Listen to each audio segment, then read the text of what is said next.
Ah ouais, les meurtres de masse par gaz. Sujet fascinant.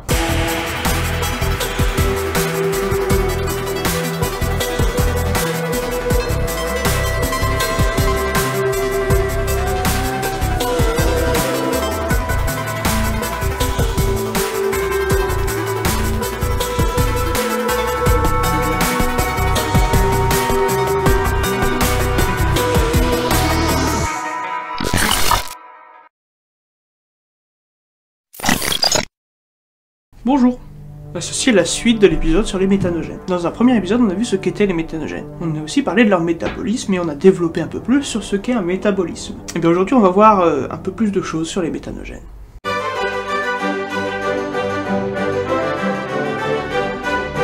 Alors on a beaucoup de travail fait sur les méthanogènes, mais il y en a très peu qui ont été isolés en comparaison de la grande diversité qu'on leur connaît. Et la première qui a été isolée et étudiée a été Methanobacterium subterraneum.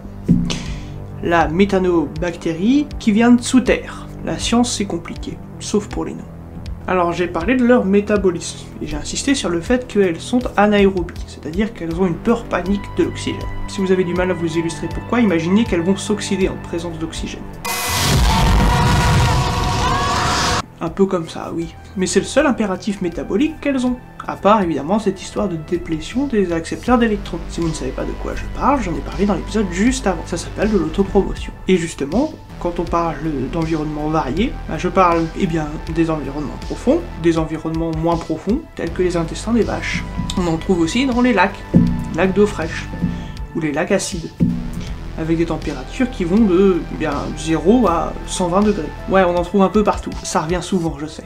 Mais eux, on en retrouve vraiment partout. Les méthanogènes sont très importants d'un point de vue environnemental, mais également d'un point de vue écologique, parce qu'ils sont chimiolithotrophes. Ça veut dire qu'ils n'ont pas besoin de photosynthèse et qu'ils se nourrissent de composés inorganiques. Ils sont donc à la base de la chaîne alimentaire. Alors ça s'observe beaucoup, notamment dans des milieux qui sont dits oligotrophes, c'est-à-dire avec peu de matière organique. Il y a des études qui ont montré que les méthanogènes sont en nombre conséquent dans des sédiments. Par exemple, dans la faille de Driefontein Consolidated Mine, à Johannesburg, en Afrique du Sud, il a été montré que des méthanobactériums dominent les 4 premiers kilomètres de sédiments. Oui, kilomètres, c'est profond. Un peu plus proche de nous, et avec un peu plus d'impact, ce sont les méthanobrevibactères, que l'on peut trouver dans les tubes digestifs des termites et des vaches. Alors, à qui c'est qu'elle est morte, la vavache? Donc si les pets de vaches sont polluants, c'est à cause de ces petites bêtes. Avec notamment une des archéméthanogènes les plus répandues, Methanobrevibachter ruminantium. Dans l'être humain aussi, on a des méthanogènes, avec des organismes tels que Methanobrevibachter smithii, Methanosphaera stadmanae ou Methanobacillococcus luminensis. C'est à peu près une des rares fois où je parle de santé d'être humain, donc c'est cadeau.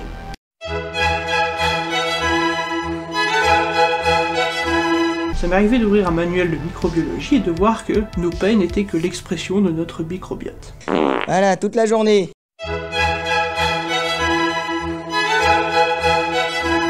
Niveau température de croissance, eh bien je l'ai dit un peu plus tôt, mais c'est vrai que toutes les méthanogènes montrent une diversité de température. On a des mésophiles, tels que Methanosarcina, Methanococcus ou Methanobacterium, mais on trouve aussi des méthanogènes thermophiles, voire hyperthermophiles. Et accrochez-vous parce qu'il va faire chaud.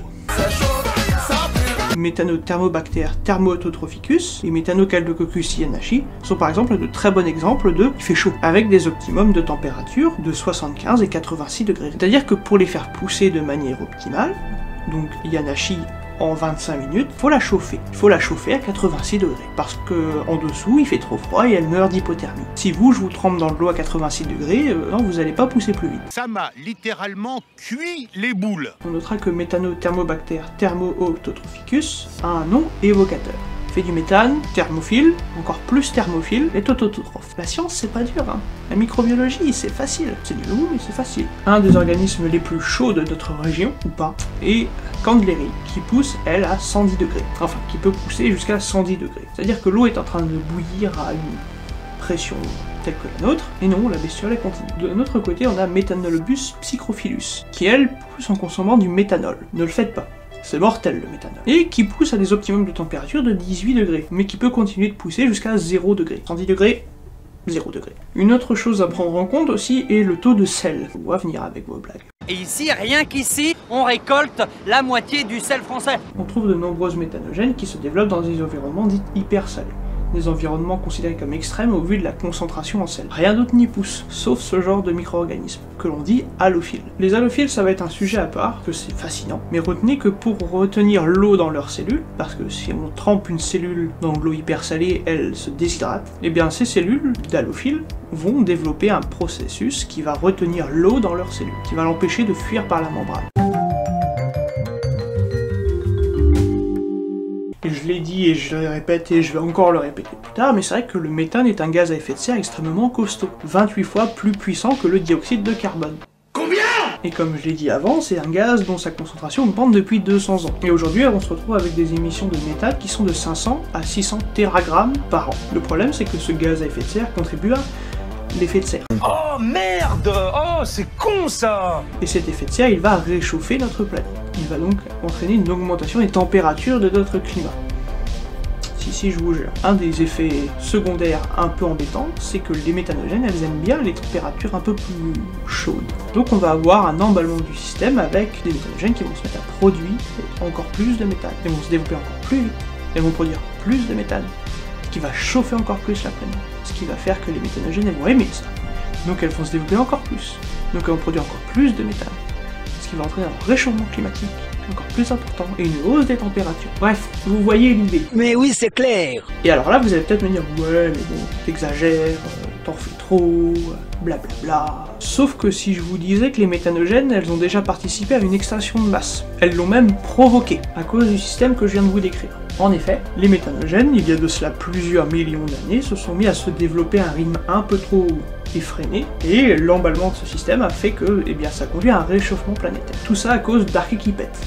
Voilà, toute la journée. Maintenant, si vous avez un doute sur le fait que les micro-organismes, même non pathogènes, n'ont pas d'impact sur notre société, je suis ravi de vous montrer que vous avez tort, et que c'est important de savoir ce genre de choses. Cette théorie, elle peut vous paraître farfelue, c'est tout à fait normal. Mais il y a des chercheurs qui se sont penchés sur la question, et c'est une théorie qui prend de plus en plus d'ampleur. C'est déjà arrivé que des micro-organismes produisent des extinctions de masse, et un jour on va parler des cyanobactéries, où là ça va pas être le même niveau du tout. Bref, les méthanogènes, d'autres organismes qui procèdent au génocide par le gaz. Ça va devenir à la mode après.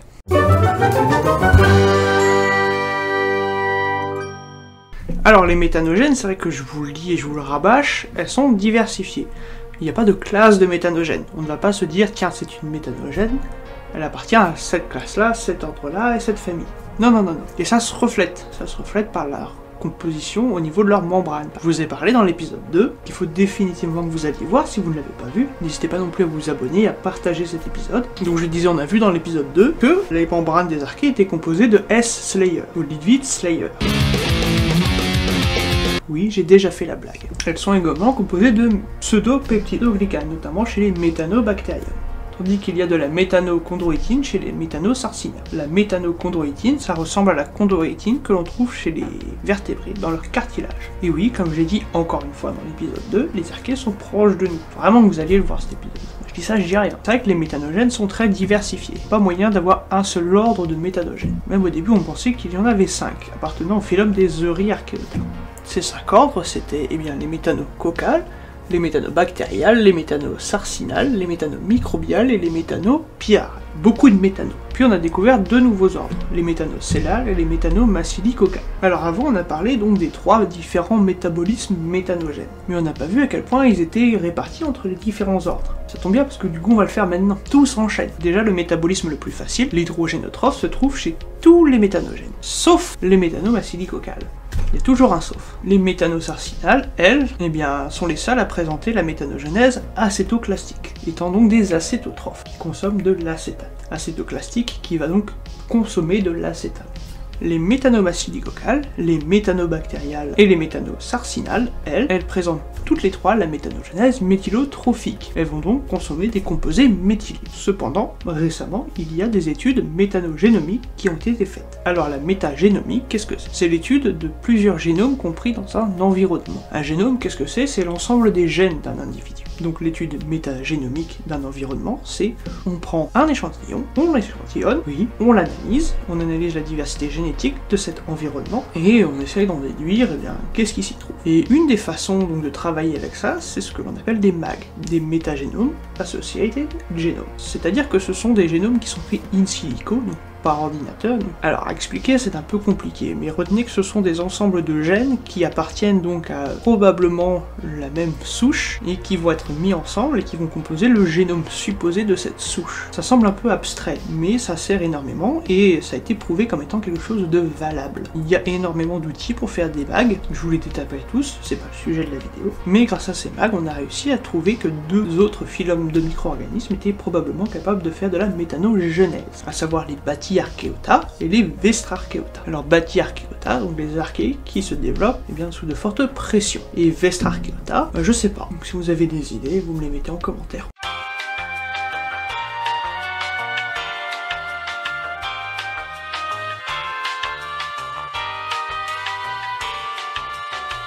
Alors je fais très peu de focus sur des organismes en particulier. Alors pourquoi ne pas le faire maintenant? Et pourquoi ne pas le faire à partir d'un organisme sur lequel j'ai déjà travaillé, c'est Methanocalococcus yanashi.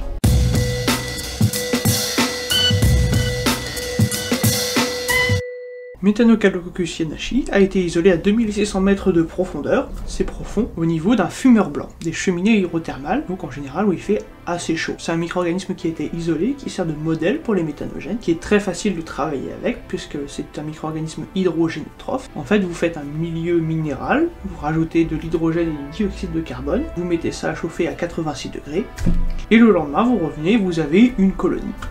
Ou plutôt une solution complètement trouble remplie de petites méthanogènes. Très simple, et comme ça se cultive à haute température, vous avez très peu de risque d'avoir des contaminants. Alors c'est un micro-organisme qui a 1700 gènes dans son génome pour une taille totale de 1,6 mégapaires de base. Alors c'est des subtilités, si vous voulez vous retenez, c'est pas important, c'est pour avoir un titre de comparaison si on revient sur d'autres micro-organismes à l'avenir. En effet, on a trouvé que beaucoup de ces gènes, notamment de division et d'entretien de la cellule, étaient très proches des bactéries. Néanmoins, les gènes qui sont responsables de la transcription et de la traduction de l'ADN en protéines, passant par l'ARN, s'il y en a qui savent, ne chipotez pas, eh bien sont très proches des eucaryotes, des cellules avec un noyau, tels que nous, enfin vous et moi, enfin moi et vous, enfin vous avez compris. Ce qui montre, encore une fois, qu'on a une théorie de l'évolution qui se tient avec les bactéries qui sont apparues en premier, puis les archées qui ont dévié, et les archées qui ont donné les eucaryotes. Donc voilà, encore une nouvelle preuve de la théorie de l'évolution. Néanmoins, la petite subtilité de Yanashi, c'est que même si on connaît bien son génome, on se rend compte que 50% de ces gènes sont complètement inconnus. On ne sait pas à quoi ils servent, parce qu'on n'a pas d'équivalent ailleurs. Soit ce sont des gènes qu'on ne connaît pas, soit ce sont des gènes qui sont uniques chez ce micro-organisme. Donc oui, on a encore besoin de plus de boulot, plus d'investissement dans la recherche. Ah mais c'est là que ça bloque.